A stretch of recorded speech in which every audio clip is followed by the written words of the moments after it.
Market voices में आज हमारे साथ हैं आदित्य बिरला सन लाइफ एएमसी के सीईओ महेश पाटिल, जिनके पास फंड और इन्वेस्टमेंट में करीब 30 साल से ज़्यादा का अनुभव रहा है और ये करीब 3 लाख करोड़ से ज़्यादा का एसेट मैनेज करते हैं। Mahesh ji, good morning.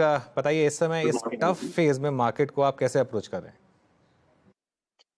या सो आई मीन लास्ट एक दो हफ्ते में देखा हमने कि मार्केट में जो वोलेटिलिटी है वो बढ़ गई है।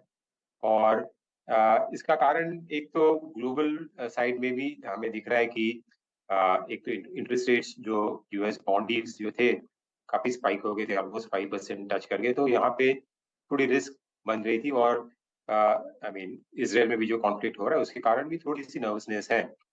सो इन इंडियन मार्केट अभी तक तो काफी अच्छा होल्ड कर रहा था। और जिस तरह से ग्लोबल मार्केट में थोड़ी कंसर्न्स आने लगी तो यहाँ पे भी हमने रिएक्शन देखा है। और ज्यादा रिएक्शन मिड कैप और स्मॉल कैप में आया है। हालांकि ये सेक्टर जो है वो लास्ट 9 मंथ्स में काफी अच्छे ऊपर उभर के आए थे। तो वहाँ पे काफी इन्फ्लुएंस भी आए थे म्यूचुअल फंड्स के small and mid cap fund में। तो वहाँ पे थोड़ी हमें ज्यादा वोलेटिलिटी दिख रही है वहाँ से। हालांकि अगर नतीजे देखेंगे कंपनीज के जो आ रहे हैं अभी Q2 के नंबर्स जो आ रहे हैं, सो नतीजे कुछ कुछ मिक्स बैग है, बट ठीक ठाक ही लग रहा है। बैंक्स के नंबर्स ठीक है, आईटी में थोड़ी स्लो डाउन दिख रही है, डाउनग्रेड्स है। ऑटो के नंबर्स भी ठीक है। सो ऐसा नहीं लग रहा है कि मार्केट में कुछ डरने की बात है।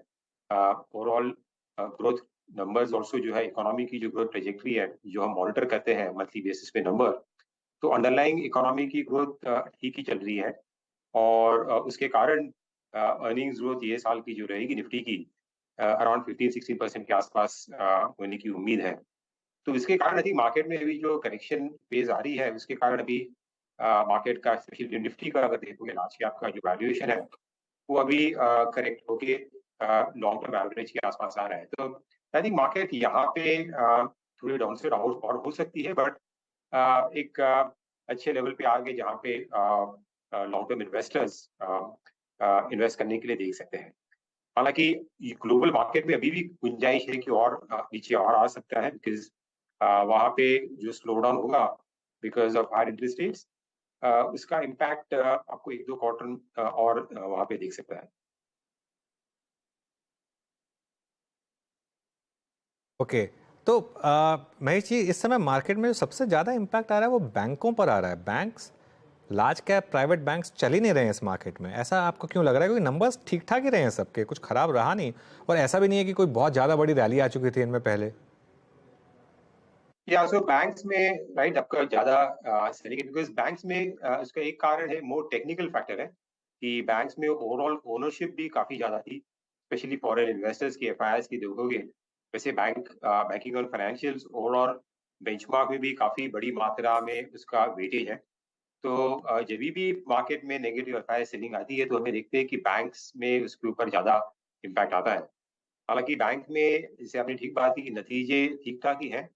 खाली एक कारण और एक हो सकता है कि बैंक में हमने देखा है कि जो बैंक की जो प्रॉफिटेबिलिटी है, जो मार्जिन नेट इंटरेस्ट मार्जिन है, वो एक तरह से पीक आउट हो गया है। बिकॉज अभी जो बैंक्स को बेनिफिट मिल रहा था जब भी इंटरेस्ट रेट्स ऊपर जा रहे थे, तो मार्जिन निम्स जो है बैंक्स की वो बढ़ रही थी।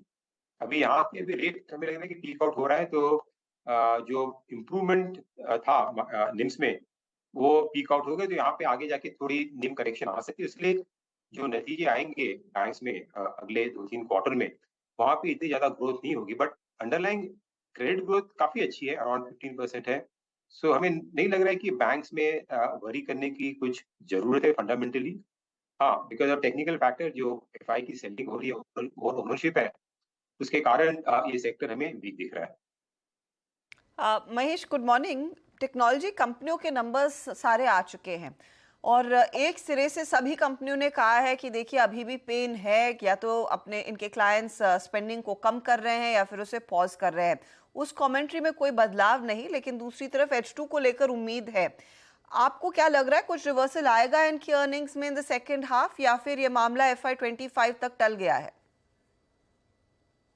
तो आईटी सेक्टर के अगर बड़ी कंपनीज के आप नतीजे देखते हैं और उनकी कमेंट्री अगर सुन रहे हैं तो एक तो बिकॉज ग्लोबल कंसर्न होने के कारण बड़ी कंपनियां जो है आईटी स्पेंड्स के डिस्क्रिशनरी स्पेंड है उसको थोड़ा डिले कर रही है।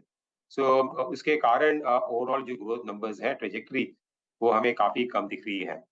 हालांकि जो डील पाइपलाइन है कंपनीज की जो ऑर्डर बुकिंग वगैरह है वो काफी ठीक ठाक है, खाली एग्जीक्यूशन स्लो डाउन हुआ है। और जिस तरह से जैसे मैंने बात की कि यूएस में इंटरेस्ट रेट्स अभी ज्यादा है और अभी रिसेंटली इसराइल में जो कॉन्फ्लिक्ट हुआ उसके कारण थोड़े जो कॉर्पोरेट्स है ग्लोबल कॉर्पोरेट्स आईटी स्पेंड्स में थोड़ी और इतनी जल्दी से स्पेंड्स नहीं बढ़ाएंगे ऐसा लग रहा है। तो इसका कारण है कि अगले एक हाथ क्वार्टर 2 क्वार्टर में भी हमें लग रहा है कि जो स्लो डाउन दिख रही है हमें टॉप लाइन में वो बरकरार रह सकती है। नेक्स्ट ईयर FY25 में इस जब जो भी ऑर्डर बड़ी ऑर्डर्स जो मिली है पाइपलाइन में उनका एग्जीक्यूशन ऊपर आ सकता है। तो आई थिंक अगले सेकंड हाफ में भी हमें लग रहा है कि ये सेक्टर में आपको ज्यादा आउटलुक जो है ज्यादा इम्प्रूव होने की संभावना कम लगती है। तो टॉप लाइन में इम्प्रूवमेंट अगले 2 क्वार्टर्स में कम ही रहेगी, शायद और गिरावट आ सकती है इन स्टॉक्स में, लेकिन शायद वो एक मौका भी रहेगा। अच्छा, ये बताइए कि इस समय अगर आप मार्केट में अपने आप को पोजीशन करना चाहें तो क्या लार्जली आप लोग अपने पैसे को अब हैवीज की तरफ एलोकेट करेंगे, क्योंकि अब तक जो भी फंड फ्लो आया था वो बड़े पैमाने पर छोटे मझौले कंपनियों की तरफ आता हुआ दिखाई दिया था। क्या वहां पर भी रिकैलिब्रेशन होगी इस करेक्शन के बाद? या सो थोड़ा सा हमारा झुकाव जो है वो लार्ज कैप कंपनीज और जो फ्रंटलाइन कंपनीज है उसके तरफ है, बिकॉज वहाँ पे हमें ज्यादा सेफ्टी दिख रही है। वहाँ पे जैसे मैंने बात की कि निफ्टी की जो है ओवरऑल वैल्यूएशंस ठीक ठाक है। सो काफी small cap mid cap companies काफी लास्ट 6-9 मंथ्स में काफी भाग गए थे, वहाँ पे थोड़ी प्रॉफिट बुकिंग हो सकती है। सो आई थिंक यहाँ से मार्केट में रिस्क जो है एक तरह से थोड़ा सा रिस्क ऑन जैसे सिनारियो दिख रहे हैं, उसके कारण जो छोटी कंपनीज है जहाँ पे अर्निंग्स की विजिबिलिटी कम है वहाँ पे हमें होशियार रहना चाहिए।